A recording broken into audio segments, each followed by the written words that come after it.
Hello everyone, मी प्रियांका सकपाळ तुमचं सर्वांचं पुन्हा एकदा स्वागत करते आहे. आज आपण बघणार आहोत भाग्यांक ज्यांचा 3 आहे, म्हणजे पूर्ण जन्मतारखेची बेरीज ज्यांची 3 आहे त्यांच्यासाठी कसा असणार आहे जुलै 2026.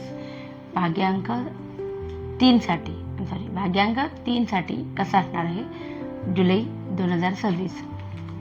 काय घटना घडणार आहेत आणि तुमच्यासाठी ॲडवाईस काय असणार आहे ते सुद्धा आपण या व्हिडिओमध्ये बघणार आहोत. ओके, रिलेशनशिपच्या बाबतीमध्ये कार्ड खूप सुंदर आलेला आहे.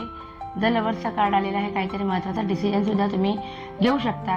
तुमच्यासमोर अनेक चॉईस असतील आणि त्यातनं तुम्हाला काहीतरी एक निवडायची अशी अवस्था तुम्हाला या महिन्यामध्ये जाणवू शकते. आर्थिक परिस्थिती थोडीशी डगमगू शकते, पण चिंता नसावी, पार्टनर तुम्हाला नक्की साथ देतील.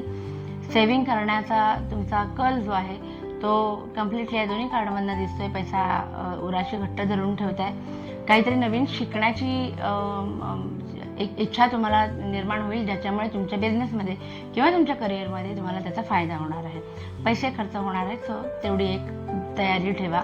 बाकी रिलेशनशिपच्या बाबतीत आणि करिअरच्या बाबतीत चांगले कार्ड्स आलेले आहेत. व्हिडिओ आवडला असेल तर प्लीज लाईक, शेअर आणि सबस्क्राईब करा आणि आपली ही फॅमिली अशीच वाढत राहू दे. Thank you so much. बाय.